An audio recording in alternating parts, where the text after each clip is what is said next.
Good evening, everybody. Hello, my name is Alan, and on behalf of the crew of the show, I'd like to welcome you to another edition of Bridging Heaven and Earth. Tonight, we're doubly honored to have the people and the experiences that we have with us tonight. Our first guest is Bill Cozzolino, who's written an extraordinary book called The Path.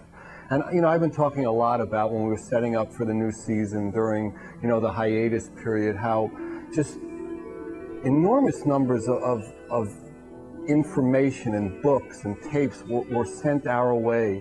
And I'm just so shocked and amazed and blissed out about the power of the gifts that are given from all over the country. We have been getting people who've been contacting us from all over the country with extraordinary tales and gifts.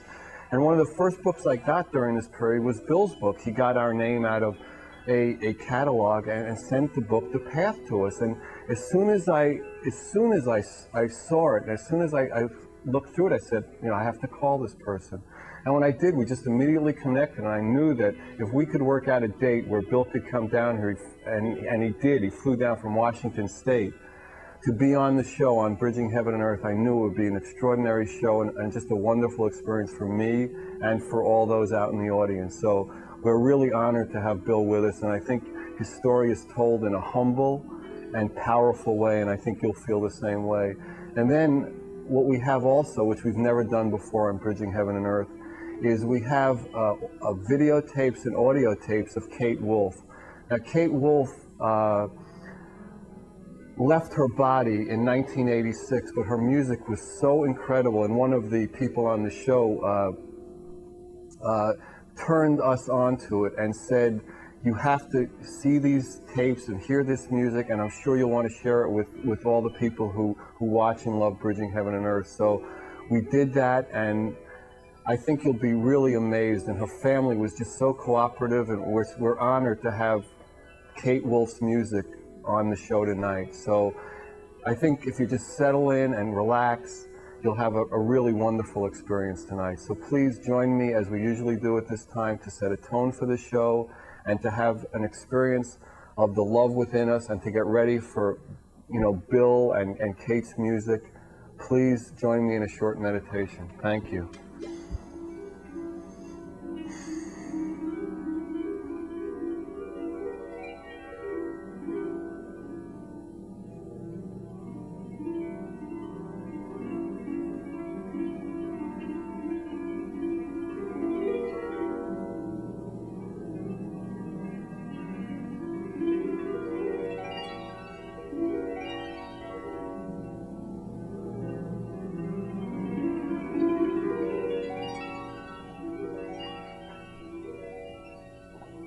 Thank you. So let me just tell you a little bit about Kate before we play the first video. Kate was just coming into her own in the 70s and 80s and was just becoming increasingly popular and was starting to gather international, certainly national and international acclaim and fame in about 1986 when she was diagnosed with acute leukemia, and basically she just passed on the end of that year in 1986, but her music really lives on her webpage, on her music, and we're just delighted and honored to bring Kate Wolf's music to you. So the first videotape is Brother Warrior, so I hope you enjoyed as much as we did, so thank you.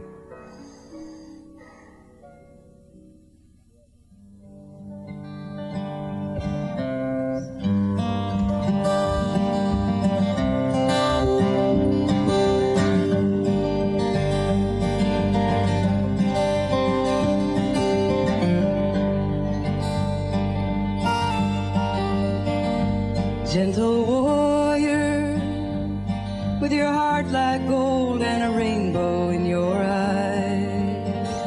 Brave companion, do you see a world shining in the sky? With your body dancing like an arrow, spreading joy beneath your feet, and your hands that wave like tall grass in the wind.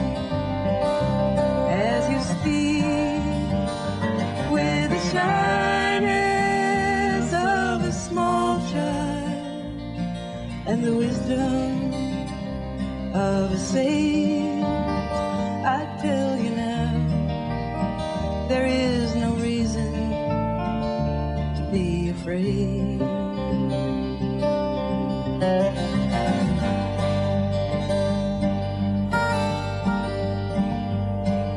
Brother warrior, there are none of us who walk this path alone. Spirit healer is the only life that we have ever known. And I see your smile in the sunlight. I hear your songs in the rain. And I hold you here inside me. Feel your love and know your pain. At this time when the earth is waking to the dawn of another age, I tell you now, there is no reason to be afraid.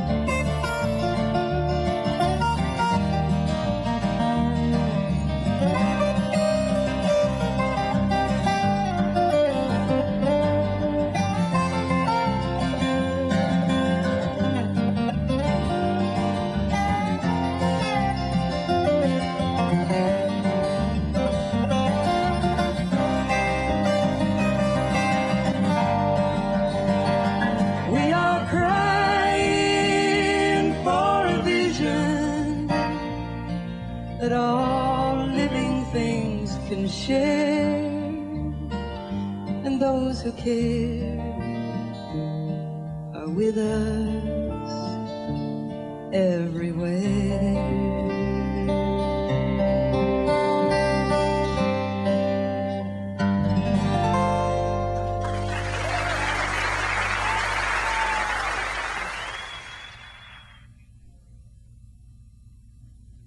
Hi, well, I'm here with Bill. Thanks for coming, Bill. Oh, my pleasure. So why don't you just give people a little experience and a little background in, your history with what got you here. You can start at this lifetime. Bill could go back, so we'll just start here at this lifetime. Start at the beginning, is it? No, not in the beginning was the word. Start a little later than that.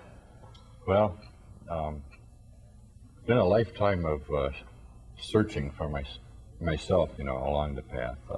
I started when I was very young. I was born telepathic and raised in a Christian or Lutheran environment that kind of would want to suppress that gift, so I didn't really understand it, and I had to learn to control it. So it's more looked at as an aberration rather than as something to nurture and... Yeah, right. Uh-huh. They had other names. They had other names for it too. Yeah, right. We won't speak of those names. But it was a natural phenomenon. And as I progressed in my belief, I came to the point where I felt that after a period of time, the reason for this and the secrets behind it would be revealed through the church. But that didn't happen. It just kept on going, and I kept growing. And I grew kind of away from organized religion and began to focus my attention on other religions and other phenomena. I started basically with psychic phenomena and healing. Healing was a big thing for me when I was little. So as I grew up, and matured, I just began to reach out farther and farther. And I became a hypnotherapist. I traveled to the Philippines. I worked with Kathy Coleman. Yeah, you traveled to the Philippines to do the psychic surgeries. I mean, you were involved in them in some way. I mean, not exactly. My intention in going was to do research. I'd already developed to the point where I think that you can recognize that healings take place in any belief system. regardless of what you believe in, if you believe in it strong enough, you're going to have healing, you're going to have joy, you're going to have love. So it wasn't as much to learn that, but right. find out what it was Right. all about. Most of the research that resulted in the path was that type of an approach. You know, what about this is valid, and how does it interrelate with other belief systems? What are the common denominators? What do we share in common? What do we share in common with our beliefs? And my wife and I both are hypnotherapists, so we did a lot of research together. And a few years ago, probably 2 years ago, I could say led to begin writing, to begin putting all this information together. And some people looked at it and said, that's a book. Right, it was an interesting story that all of a sudden people were commenting that we want to publish it, that we want to put this out. Right. You did this as part of like a class or a workshop or something other than writing it for a book, right? I was just developing the material to a point where I could kind of show a progression, you know, how we got where we are. And you used a lot of interrelationship between religion and science and spirituality to bring it to like the point, kind of, we were talking about. Absolutely. See, because Bill came from Washington State yesterday, and we spent the last couple of days together, so we've been talking a lot. So, yeah. So tell the audience that story about how you want to mix everything and bring it to a sense of almost like completion. The foundation's there, and wherever we are, we see a little bit of it. You know, we approach it through our belief, our reality, and that's how we see it. That's valid for us. But if we understand the principles underlying these things, then we're right at the top. We can look down and we can see all of these things active in any belief system. All of these basic principles active in any belief system. And why don't you describe what the basic activities are? Okay, the path is a guide, a step-by-step guide to lead us to an understanding of how we got where we are. There's a lot of books that tell you this is what you should be doing, and this is the direction you should go. And when we read those and we feel good about them, we begin to practice them.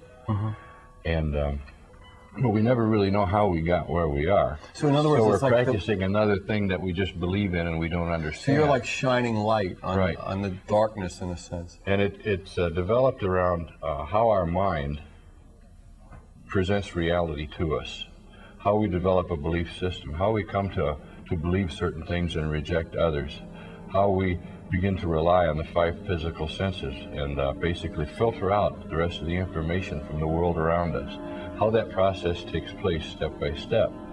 And when we begin to understand it, then we can see it happening in our everyday lives. You know, as I'm sitting here talking to you, I'm kind of losing awareness of what's going on around me. Well, that's natural. There's nothing wrong with that. That's natural. But as I focus my attention on my 5 physical senses and the world I'm living in, then I naturally lose touch of all the other information, all the other the magnitude and the magnificence of awareness that's available to me. Right. When I understand that that's natural, that that's a natural process of the mind creating reality for me, then I can become sensitive to these other things. I can take a moment and say, "Oh, this is okay, but there's more." I can expand my awareness. I can expand my consciousness. And once I learn to be sensitive to that, then I can take certain steps, certain progressive steps to lead me back to that state of awareness that's more than just the 5 senses, more than just the physical self. I can begin to take those steps back. So would you say that in the common systems are the 5 senses, in any system, that's what we come back to? What is the point that you could say, like, human beings almost across the board, what are their, like, the root systems where the mind comes in and says this is the Sight, sound, taste, touch, and smell are the biggies. They're the because that's the 5 physical physical senses, right? And that's how we learn to interact with our environment. Well, when a baby's born into the world, they're aware of everything that's going on around them. But the only way they can get interaction from their parents is through, you know, making noises, crying, and making physical contact and responding to physical stimuli. So it doesn't take a long period of time before they learn it. Pavlovian. That's what gets me a response. So that's what I better do. Right, and we continue that forward. But the rest of it's always there. Right. I mean, we go. And there's nothing wrong with doing it that way, except we forget the other. We tend to forget. Right. We tend to forget. So, and also the path has means of besides shining light of that, to begin to unravel that to a certain extent. Right. Each of us have developed our own path, and it's an internal thing, something that we've beliefs that we've developed, expectations that we've developed, likes and dislikes, sensitivities and unsensitivities, and we can work those out, you know, understand how they developed and why we're here, as we just open up and allow our mind to travel the path back. But more than that, we begin to realize the holographic nature of ourselves, of the energy that makes up all that is. Define holographic as you would use it. The holographic principle is a scientific principle that everything is energy in nature, and that energy exists everywhere. From a scientific standpoint, energy is interconnected. That means it's connected throughout time without time. So the energy that's here right now is in the same time, space continuum, as you will, if you will, is this energy that is at the edge of the universe. And it's non-local, which means that the energy right here, you and I, is in the same place. Now, this energy exists in what scientists call a vector state, and it doesn't really become a physical reality, a flesh and blood thing, until we're in a kind of an interactive state, a physical state of observation with it. But once we realize that we're basically energy beings, we're spiritual energy beings, and that we share that holographic oneness with all the energy that is, then we can begin to go beyond our own limitations. And the path offers steps for developing that also. It also offers a very precise system of meditation that's designed to expand and bring a person to balance. It gives instruction on focused breathing for walking the path, and instruction on lucid dreaming for walking the path. It gives us, we can practice right here, practice just in our every day-to-day experiences, as we've been doing for the last 2 days. We don't have to go to the Himalayas. We don't have to go to the Himalayas. That's another thing about the holographic principle, is every place is the center. Every place is where it's at. A lot of neat old dudes have said that. About pointing the feet towards That's your story. Right. The story is, it's disrespectful to sleep with your feet towards the temple, because that's where God lives, and the question arises then, where isn't God? You know, where should I put my feet? Right. If you show me where God isn't, then I won't. Then I'll lay my feet that way. The other way, right? And so the response has been extraordinary. I mean, I've spoken to a lot of people who I've shown the book to, and there's something about it that, when I got it, I called you the next day, and I said, when can you come down? And like, response has been wonderful. It's new. It's just out, and we just now have got a distributor, New Leaf, to begin to take it around to the bookstores. So, but the response, you would be doing workshops. I mean, if there's a call for it, you'd be doing workshops and book signings and getting around and speaking on shows. Well, like of course, yeah, right? Absolutely. Just because it was written to share with people. Right. It's not limited to any one belief system. It fits almost wherever you're at right now. You can find yourself in the path. You can find. How can you not be? How can you not be? Right. You're somewhere. In other words, you're not outside of God's love. You're not outside of the energy that's everything. No. And no one can be. It's just we forget that. What happens in that process of forgetting is we develop a whole mental gestalt or structure of thought that follows us after we leave here. And if we haven't gotten to the point where we can recognize our true oneness with all that is while we're here, then we take that limitation with us, and we end up, you know, coming back for another experience. Right. But it's bad enough being here without it, because you feel separate. You do. Separation is the I first. mean, what a dread feeling of it. And you feel, you know, fearful, and I mean, how wouldn't you? You're hurtling through space on a ball. It's miserable. Yeah, it's horrible. Exactly. So we have an opportunity then to practice that balance here, and it's an important thing that we remember during transition. You know, that our expectations aren't for something to immediately change, because aren't we always transitioning? We're always changing. What I mean is transition between the physical and the next realm at the time when we leave the physical body. But I would say, wouldn't you agree that if we learn how to live, then we'll know how to die? And if we don't know how to live, we ain't going to know how to die. So what's the big deal? You know? Absolutely. So I think now we have, if you guys are queued up for it, the second song from Kate. Now this is an audio tape, and we're going to do some special effects on the set, and we have Kate's album covers, and again, I think she's just fantastic. So just listen to the purity of this voice, and it's called She Rises Like a Dolphin. So Kate Wolf, She Rises Like a Dolphin. Okay, so thank you and enjoy.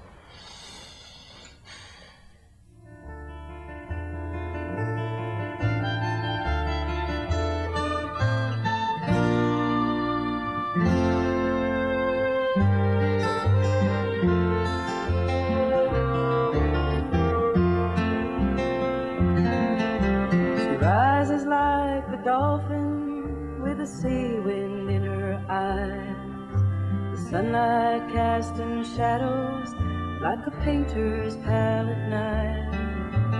Her hair fans out around her, floating like a crown. She plays on the water, lets it pull her down. Sometimes she swims in moonlight with the stars high above. The night sounds of the water, speaking soft of love. Her skin turns to velvet as she feels the waters glide. She loses all her boundaries on this magic carpet ride.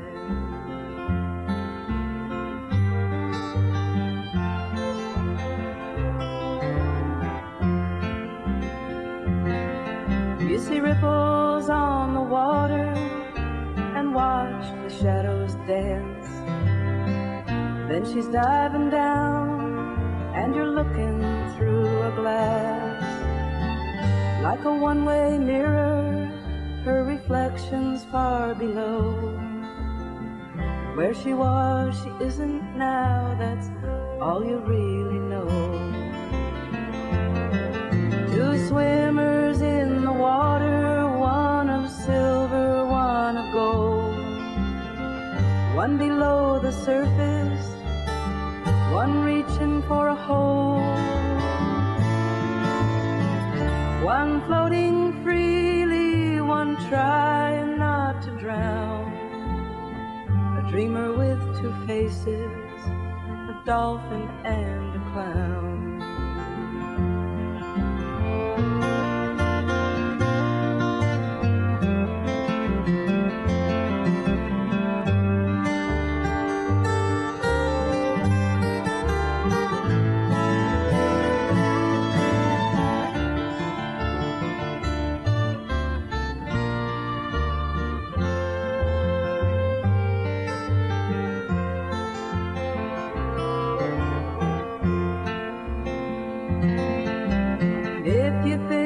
Hold her in a shallow pool, catch her in a waterfall, you're thinking like a fool. She'll strike for the horizon like a ship out to sea, leaving just illusions that look like memories. She wears the water like a mask, a brand new new suit of clothes, a player on the stage, an actress no one knows. See her roll and tumble, falling like a clown, a swimmer in the water that runs from higher ground.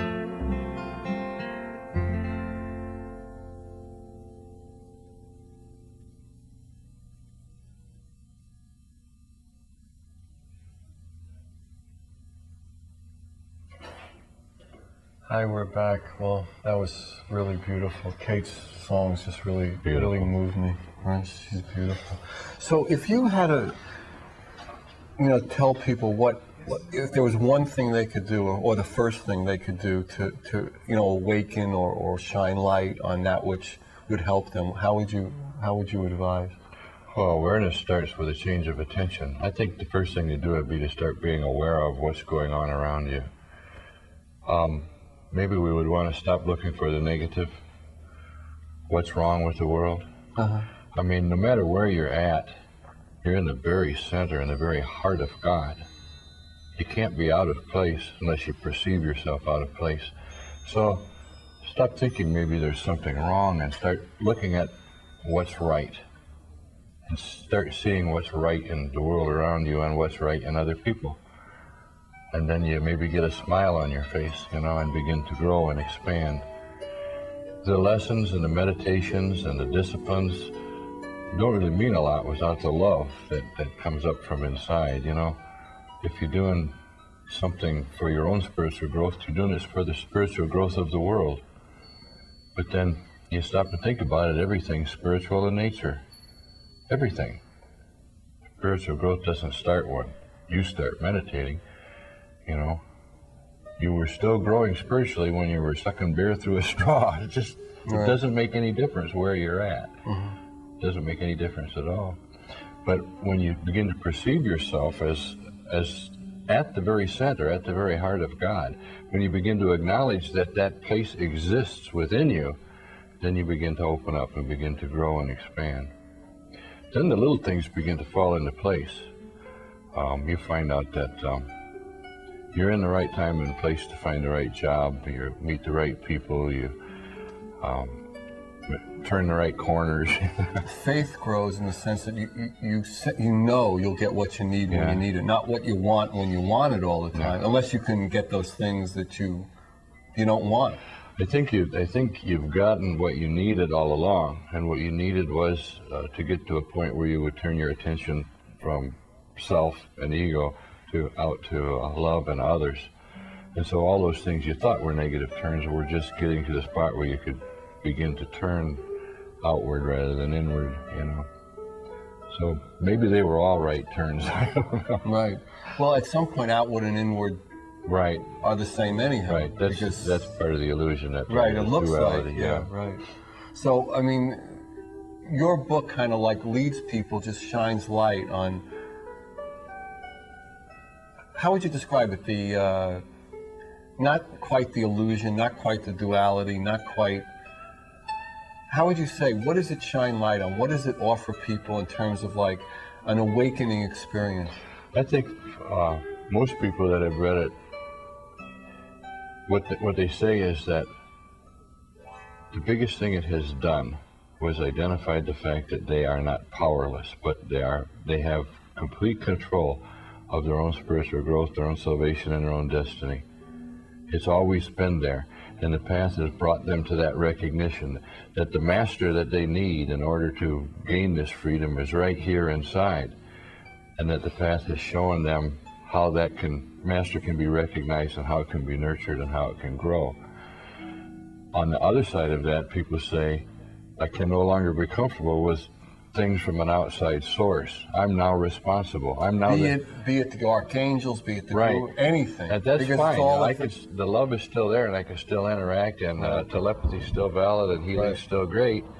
But the bottom line is to put my foot on the path for myself is putting my brother's foot on the path for him. I can't love my brother unless I love myself. I can't love the world. Compassion for. And I can't really have that love and that compassion, that love that goes beyond emotion, until I can recognize that godness within myself, that master within myself. Now, would you say it's both a belief, but more important, it's an experience of that? I think an experiential awareness is what I would call it. An experiential awareness. A belief, you can believe in it, and you can even understand it intellectually. But until it's real for you, until you've realized it, right? And one thing we've tried to do when we present the material in the path is present things in ways that people can compare what's happening to me now with what's happening on the path. The rules that govern the universe that are the same as the rules that govern the comings and goings here on the earth, you know. The rules of the spirit, the laws of the spirit are the same. And they're reflected in everything they do. They're reflected in relationships, they're reflected in reaping and sowing, they're reflected in the cycles, they're reflected in, you know, the oceans, everywhere. How can it not be? You can't, if you just look, it's obvious, it's all around us. And when you read these things, there's a lot of good practical examples that probably all of us have experienced. But it's just in one place. Right. Yeah. Well, that's fantastic. So it's been fun. It's been a fun journey to get to this point. And I just want to, you know, make sure that you can't say you don't want to take it too seriously, but you really can. You can be too mental and too serious about it. Too mental and too serious about it, and not have enough really the joy inside that comes from it as a result of it. Right. I mean, when the child wakes up and realizes that he's always been in the father's arms, you know. Right. How can we be up if you're 5 years old to 500? How can we be anything but the child of God? I mean, it's absolutely. But you see, it's interesting to me. It's like that has to really be experienced, and that, you know, whatever tools, whatever, you know, whatever way you would do. It is an experience. Yeah, it has to be experienced, because until you really know it from within, or you know, realize it as part of your being, then it's just an idea. Yeah. And, you know, we have all the ideas, but they kind of all don't line up. Right. Until you know. And that's what I really felt was like a powerful thing about your book, is that it was really, it stated it, and then it like led people. You know, and that was the really beautiful part. And go ahead. There's very little that's new. All of the teachings are teachings that are thousands of years old. They're very basic teachings, very simple. There's nothing complicated about them.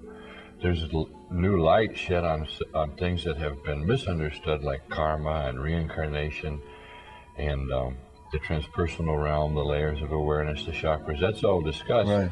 But it's all simplified to the point where it becomes so easy to understand that it's just, oh yeah, you know, no biggie. Let's get on with the inner growth. Right. So, would you say, I mean, in my experiences, would you agree that like the end result is love, the end result is compassion, the end result is joy? And we don't want to make the mistake of juxtaposing love with hate or good with evil. No, right. Because we're talking about a love that contains both of these. Right. We're talking about the love that contains the all, the love that transcends what we know as emotional love. Right. The love that is more towards compassion or more towards acceptance. I would say even more of understanding and inner knowing than it is, you know, what we would call the fluffy love. Or even like the gifts that can come from like certain experiences and, you know, the spiritual. Absolutely. That it's a simple, the way you describe either love or compassion or understanding. That's where the power is. That's where the power is. Yeah, that's where the power is. And psychic phenomena, things like healing and things like telepathy and levitation and astral projection, those are all valid, but they're mental. We don't want to mistake those for spiritual growth, because those can all be done without love, you know, without compassion. Yeah, exactly. Those can be performed just like any mental feat for personal gain. Even a physical healing can. Right. Or ego. Or ego, yeah. I mean, that's a good one here. Right. That's come up a few times in the Eureka edition. Ego who? Yeah, right. Ego when, you know. It's like, you know, somebody used to talk about that, you know, the ego was like the next biggest thing in the world besides God. I mean, it's like, you know, it's like there's one drop and then the ego stops. You know? So it's like, so would you say that, I mean, like in the, you know, we've talked a little because we were talking about the disciples of Carlos Castaneda being on the show and the new book he's come out with. And he talks about stopping the world, which is basically, you know, quiet the internal dialogue, because that's how we carry all the patterns and the ideas of who we are and how the world exists. Right. So that... I would say stopping the world would be the first step. But in spirit, there's motion. There's never, a static state doesn't exist in spirit. And we're creative by nature. We're creators. So to say that stop the world and let it lie there. I think this, when he says stopping the world, is stopping, you know, the internal dialogue. Okay, you can stop that, but I think that would drift towards maybe a lack on the other end. I mean, there's nothing wrong with a physical manifestation. There's nothing wrong with a physical body. There's nothing wrong with... No, I don't think... in my reading of the Don Juan books, he didn't mean it like that. He's talking about the internal dialogue. Just the internal dialogue. It doesn't mean action doesn't take place, because what he was saying, I think, is that action could take place from another place, and that's my experience. You don't need to have it come from necessarily what we call the intellect or the mind. It can come from, like, you know, a flow of movement, a flow of love. So I think that's what he meant, is that it was a step to coming into that, like, inner knowing and moving from there. Not that you'll, you know, stop doing and being, you know, just sit and meditate in the Himalayas, but you'll be moved from something other than what we call reason or ideas in a way. You know, it will be moved from, the way I experience is more from the heart. The heart. Or, yeah. In other words, like, you're less there than... Your identity is not there in the same way it was. You know? Yeah. So, I mean, how would you describe that? Is that your experience, or would you describe it differently? I think we're probably looking at the same thing from a different perspective. To stop the internal dialogue is to shut down mind. And mind is a valid function of spirit. It's the beginning of creation. The thought is the beginning of creation. So it would be a place to start with that stillness. But I think it would be a danger in resting there, because then we drift towards awareness and totally away from experience, and we'd be just as off balance, immersed in awareness as we are here immersed in experience. You know, I know what you mean, but I think in this, on Earth at this time, that, you know, people say to me, when, you know, sometimes I'll teach them meditation, what if I meditate too much? And I say, don't worry about it. It's not to worry quite yet. You're not going to go to that end. Not today. I think you got a little time. You'll grow into it. Not to worry. Okay, so I think now we're going to have the third set, and this is going to be a video of Kate, and it's called Give Yourself to Love. But before we do that, I'd like to read you something that was from Kate's own words, and I think it sets a tone for the type of person that Kate really was. I live for a sense of a feeling of purposefulness in this world, you know, that I could stop my life at any point and feel that my life has been worthwhile, that the people I've loved and my children have all reached a point where their lives are now going to come to fruit. And as far as something I live by, it's to try to be as alive as possible and feel free to make my mistakes and try to be as honest as I can with myself. And I think that's what really comes across in Kate's music, is that extraordinary honesty. So whenever we're ready in the booth, let's do Kate's song, Give Yourself to Love. This actually is my favorite song, so thank you. Here's one you can sing with us. Give yourself to love if love is what you're after. Open up your hearts to the tears and laughter and give yourself to love. Give yourself to love.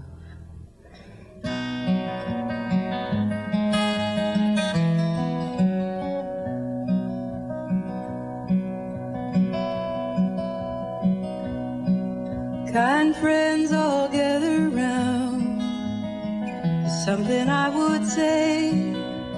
What brings us together here has blessed us all today. Love has made a circle that holds us all inside. strangers are his family, loneliness can't hide. You must give yourself to love, if love is what you're after. Open up your hearts to the tears and laughter, and give yourself to love, give yourself to love.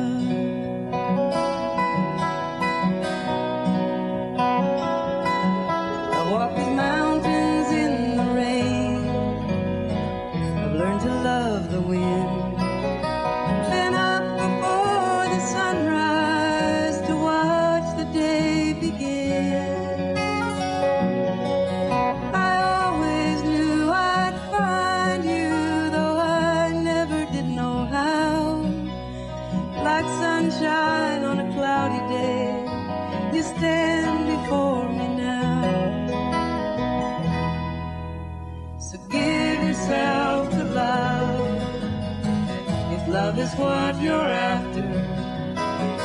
Open up your hearts to the tears and laughter, and give yourself to love, give yourself to love.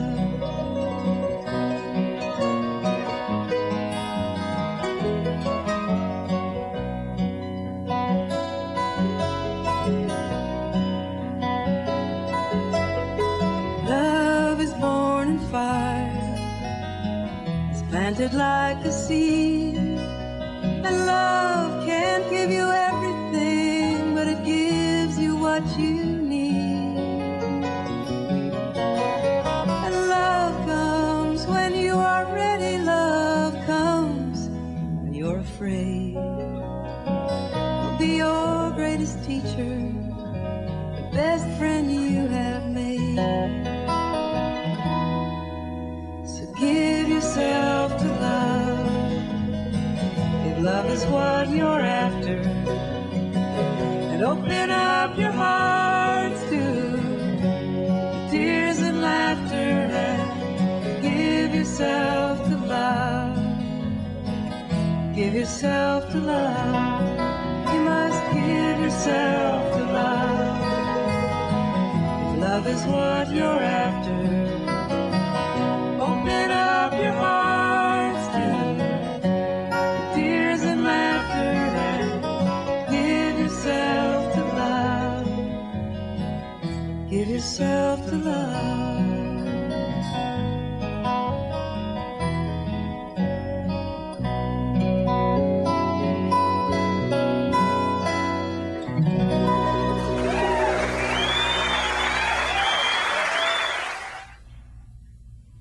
Hi, well, thank you. And let me just, before I get back to, to talking to Bill, to just remind everybody if there's any information you want about Bill's book, The Path, about Kate's albums, about where Bill is going to be to do workshops or book signings, please call me, Alan at 805-687-2053. That's Alan, 805-687-2053. I'll be able to tell you any information you need, how to contact Bill, how to get in touch with Kate's family, the websites, anything about that. So, do that at any time. So, we have maybe about 10 minutes left, What would you think? Give yourself to love. Well, I mean, there it is. So the show ends a little early today, and there's a picture, as you can see on the set. That's the beautiful and simple album, the book cover, The Path of Bill's book. It's interesting because we were talking about it a lot. I mean, that's really what it's about. Gives yourself to love, and then it looks so complicated. It does. We especially in the West here, we tend to overcomplicate it. And we want to understand mentally. I mean, it's like being childlike. How do we get to be childlike again? How do we go through the cycle of like growing up, being adult, right, being mature, having children? And Bill's been busy. He's raised 7 kids, more or less. So. How do you have, I think, for a man to know that he has to crawl up on the master's lap to take a nap, be able to totally shut down and let go, just go to sleep. But the first step in that is not taking yourself as serious as nobody's taking you seriously other than yourself. Everybody else, you know.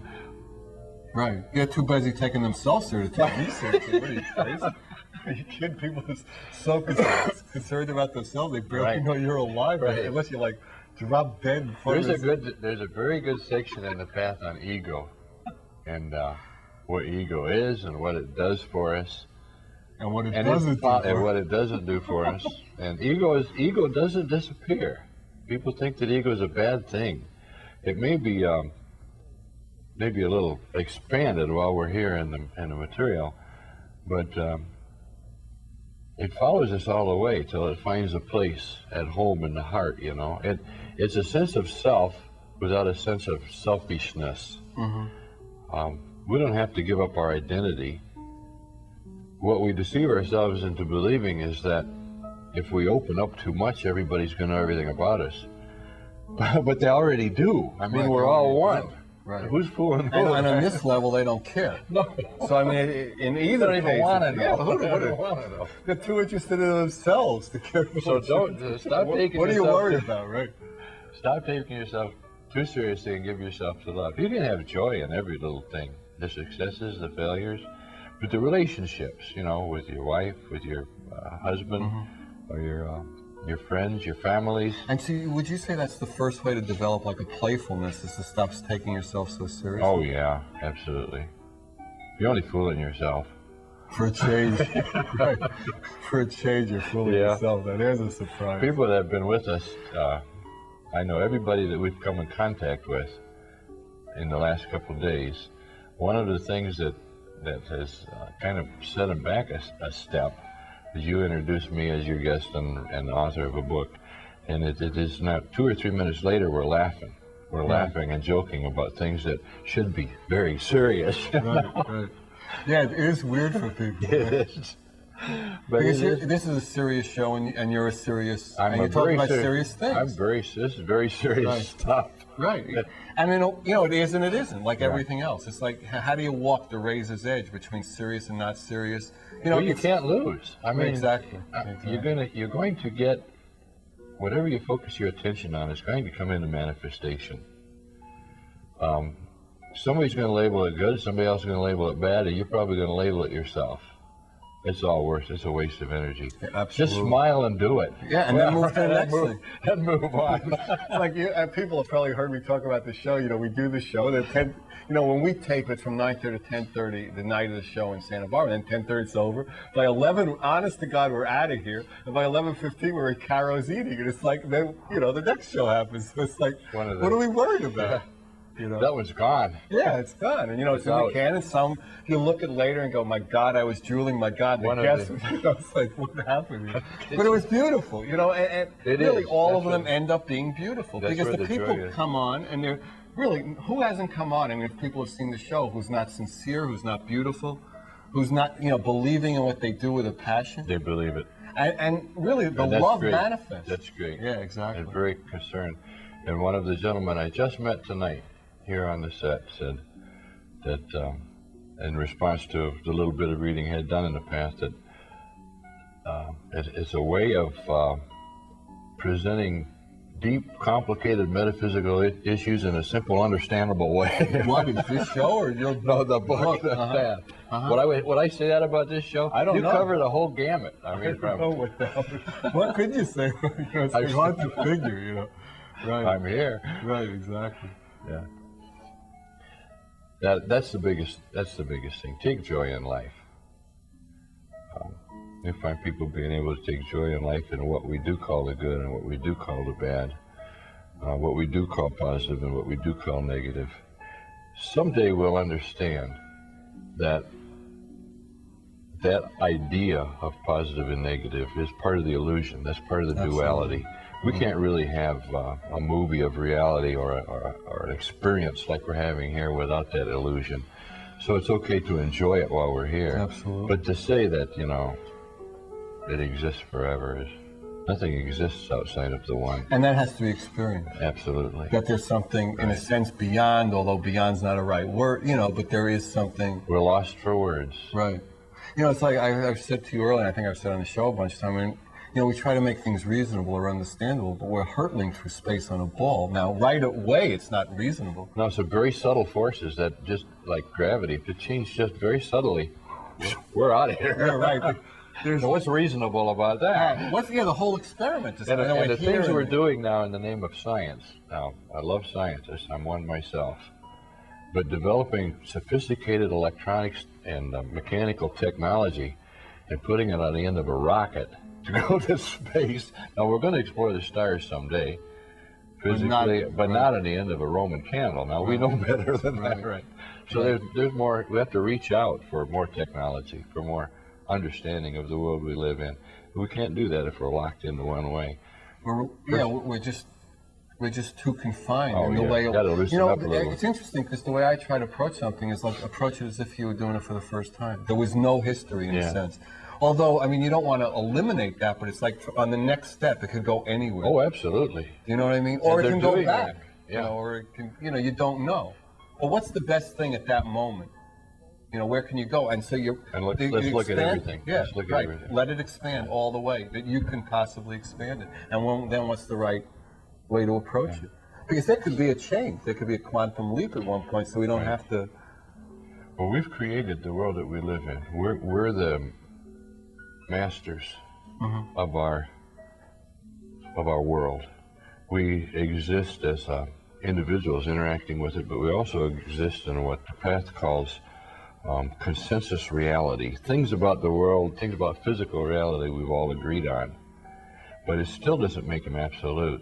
And one of the neat things about science is no matter how hard set in stone the scientific principles are, there's exceptions all over the place. You know? And then it turns out that they happen to be wrong. Yeah. You know, 5 years later. I mean, that's what, like, it always surprised me how people get into things. And if you look back, you realize, like, what I thought before, I changed my mind. So why am I so locked and sure this is right? Right now. This is the right. I finally got it right. There you go. Lighten up. That's what we said, right? Lighten up and give yourself to love. Yeah.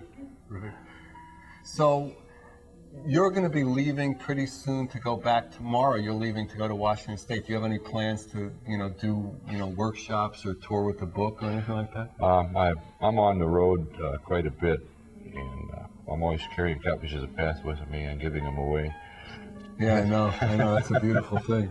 So you're going to be, we're working on a second printing of this. We're going to be supplying the distributor pretty soon, and so you'll be able to see it in the bookstore.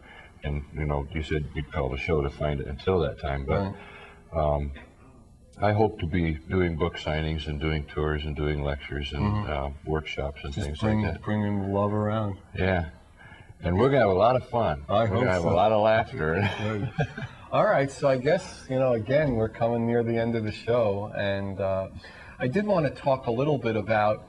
We have a new website. I think it's 85% complete, and by the time a lot of you see the show, it will be complete. And I want to thank Marcel and Julie and Preston over at ImageNet out of Santa Barbara. And if you go to the Bridging Heaven and Earth website, which is heaventoearth.com, www.heaventoearth.com, you'll see all the different casts from all the seasons and the press releases we've done, and the newspaper articles about the show, and just all the information you could ever want about the show, and their logo's on the bottom. So if you want information about ImageNet, but they did a really spectacular job, and they're doing it really out of love for Bridging Heaven and Earth and the message it has, and dedicated to the oneness. And somebody has read every piece of literature about bridging. This person who's doing the coding. He's read every piece of literature about Bridging Heaven and Earth. He's watched a lot of the tapes, and it's just he's putting together an extraordinary page. So I just wanted to thank them on the air, and encourage everybody to look at the site. It's www.heaventoearth.com. So I'd like to personally thank Kate's family for supplying us with that information, and and all the tapes and the videos. And I'd like to obviously thank Bill for being here and bringing his love and his dedication to Bridging Heaven and Earth, and to supply us with just the incredible gifts and the incredible joy and humbleness that he's bringing to us. So I'd like to thank you all again. I'd like to thank you for watching. I'd like to thank you for all the calls that I've been getting from all over the country about the show. So good night. God bless you. And be love. Give yourself to love. Good night.